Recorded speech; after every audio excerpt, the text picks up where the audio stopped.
Now, if in any way you have these three signs, you do not have any business being in business. I would advise you to focus on the three. I shouldn't even call them problems because they are challenges before you even execute that business. Because at the end of the day, you're going to be discouraged and then you think like business is not for all the people. It is true, it's not for all the people.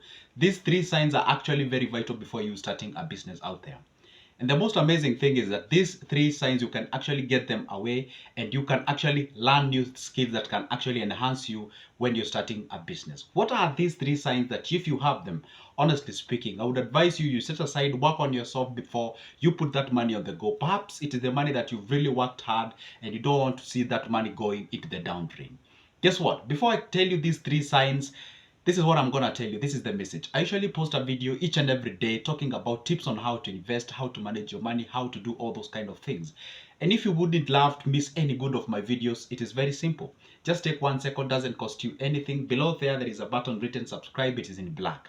Hit that magical button and like this video, comment down below. By only doing that, guess what? YouTube would notify you whenever I upload a new good videos. For now, let's get into today's business. Now, what are these three signs that I tell you?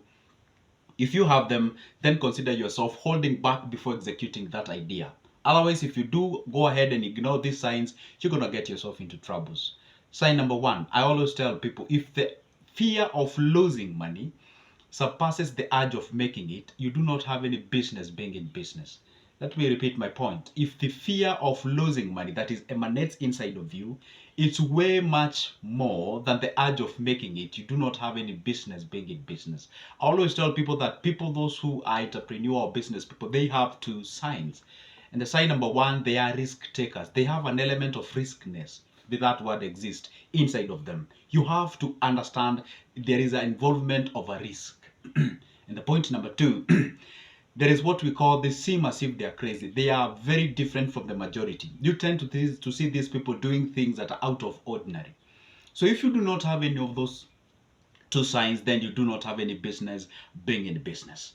So what I mean by this is this. You realize that before you execute that business idea, you over consult. You ask a lot of people, hey, what business can I start with 100K? What business can I start with 1 million? What business can I start with 2 million? You over consult to a point whereby when you think and believe that you've gathered enough information, you think like you've done nothing, because you're over consulting to a point whereby the reason as to why you are doing all this is because you're fearing to lose money. Of course, I'm not saying the entrepreneurs do not have fear to lose money. They do, but that fear is always way below their urge of making money. This is how it should be. Your urge of making money should always surpass the fear of losing it. That's for a fact. If I have 10 shillings here, say I want to invest that 10 shillings and I'm fearing that I might lose these 10 shillings. Then, rather than me being motivated that I want to make 2 shillings out of the 10 shillings. So if you realize that you're not having, or you're in proportionally that directed towards fear more than the urge, at that particular juncture, you should think of you starting that business. Focus on the mentor. Focus on the way you think and the way you perceive things. Because let me tell you one thing. We usually say that poverty is more of between our ears before it goes to our pockets. Our mentality, our perception, and the way we view things. That may sound as if it's more of a motivational than the reality. The truth is, it's vice versa. It is the truth, and that's the fact of the matter. So this is the point. Whenever you want to execute a business, it's always good to sit down. Of course, it's good to consult. It's good to bring on board professionals. Of course, people who are in businesses. Of course, somebody who has understanding of what goes about when used to start that particular business. It's always good to do exactly that. And unless you are an ignorant, you don't want to consult anything. But again, when you're consulting, be very careful, be very mindful. Whoever you ask this information, perhaps you might bump on the people who are controlled by jealousy. They don't want to share the true information about their business. All right, it's always good to make sure that you get information from the rightful individual, and that's why I always encourage people, if you can dedicate a certain amount of money in terms of you paying professionals to help you start a business. Otherwise, if you believe you don't want to use any money, you just want to ask somebody who is running the same business, and then maybe you offer them sort of a competition, then they might hold some information towards them. So it's always good to make sure that you consult and again work on yourself.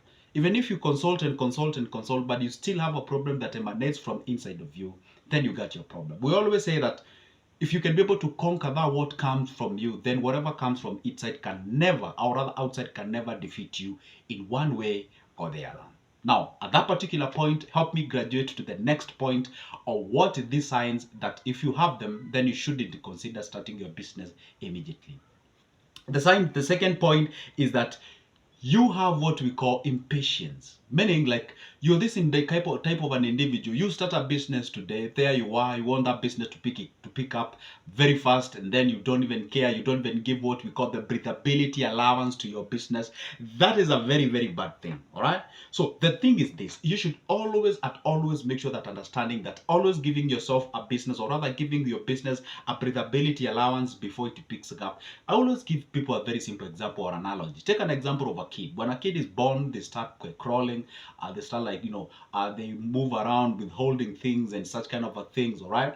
So that means that he cannot just be born, crawl and walk immediately. They have to go through a certain process for them to actually believe and live on their feet, all right? So the same case applies to their business.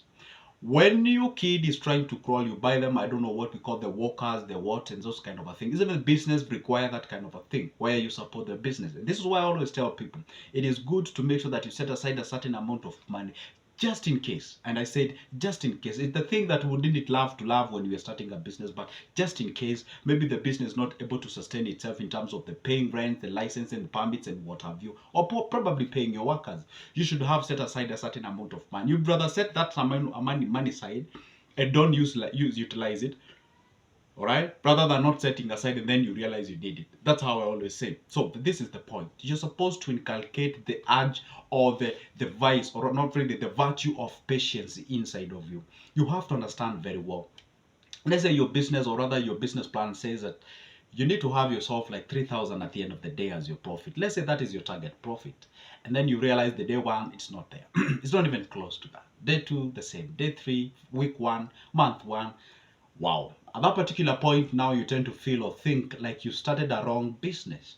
At times can be true, at times cannot be true, because in most cases you realize that businesses requires time to grow, time to actually stabilize before it picks up everything. So if you have an issue with the patience, then you might rub shoulders with your business, and you might call a lot of people and tell them, hey, you know what, it's like I messed up, I had like 200,000, I had like a million bob, I had like a 2 million bob, I started a business, here I am, not making any profits, that kind of a things. It's always good to understand one thing. I always tell people, when you give a business a close to, let's say from 1 month to 6 months to 7 months, around that area, all right? Normally, we usually say 3 months, but just give it like 7 months around there.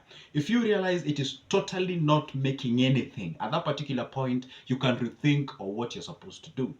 But if it's still like 1 month, 2 months, then at that particular point, then you shouldn't worry much about what is happening. But of course, you should each and every day you should learn a thing and actually identify what area you think that you're supposed to improve so that the business can realize its profit. And this is what I always tell people way before starting a business.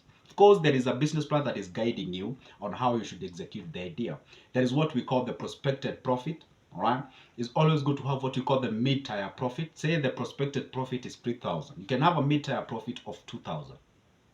And the lowest profit you can say maybe 1,000 bob. And ask yourself, if you were to get the lowest profit at the end of the day, can the business be sustained? And if the question is yes, then that's a business to get started on. Because you can be able to pay your workers, you can be able to pay all the, we call them the operational cost, and be able to sustain your business. So at that particular point, if you realize you can be able to sustain your business using the lowest profit, then there's a business worth starting and executing out there. So the point is this: work on the impatience. And this is not a thing that somebody can teach you. This is a thing that you can be able to learn by yourself, if you're willing to. But if you're not, then consider yourself, this is a mountain to actually go ahead and learn about it. So I would advise this: make sure that you learn that patience inside of you before executing any idea.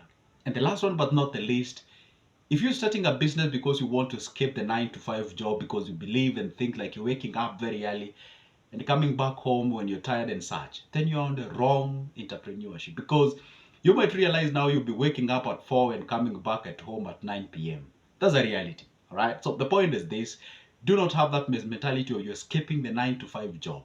You might be getting yourself into a trap of waking up at 12 a.m. and coming back at 10 a.m. or rather 10 p.m. and you're only sleeping like 2 hours.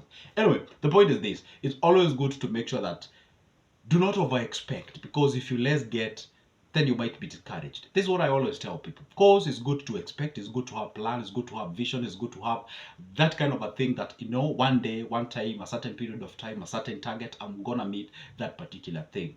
But don't try to start a business the mentality of escaping from being employed. Start on a business of the process of understanding, yes, I'm getting into the business because this is my call, this is my thing, this is the thing that I understand, this is the thing that I love, this is what the ground dictates, and you progress from there. Let me tell you a little secret about the business. You know, you always pay yourself last. That's the difference between you being employed and you running a business. When you're running a business, you pay yourself last. What do I mean? Take a very simple example. You're running a business, all right? So you have to pay the suppliers, you have to pay the rent there, you have to pay the licenses and the permits, you have to pay your workers, and what remains is what you pay yourself. So you have to pay yourself last. That's the difference between you being employed and you running a business. So if you're running out of or rather being employed, the mentality like, hey, you know what, I'm running out of this because I don't want to get employed, you might get discouraged and feel like, oh my goodness, you go back to the employment. And that one can actually make you being a laughing stock from your fellow workers, whom you told that I'm going out there to start a business because I'm tired of being dictated on what to start on. All right, those are my 3 points. And by the way, if you managed to watch this video up to this particular point, is how I'm feeling. So much gratitude. Thank you for watching this video. If this is the first time you're watching this face or seeing this face, I am Joseph and I happen to be a good one. Alright, and I post a video each and every day. Take 1 second to consider subscribing to this channel, liking this video, commenting down below, because I'm a believer you got something as well that I can learn from. Alright, and if you're out there, you would like to start a business, guess what I have for you? I have booklets about investments, business plans, business ideas, money market fund, treasury bonds, treasury bills, and all those kind of investments. You can give me a call. My number, I'll leave it on the description of this specific video. You can give me a call or text me on WhatsApp to get your copy. For the copies, it's only $280 for the call, for a cup of coffee. For now, it's a goodbye. See you in the next one.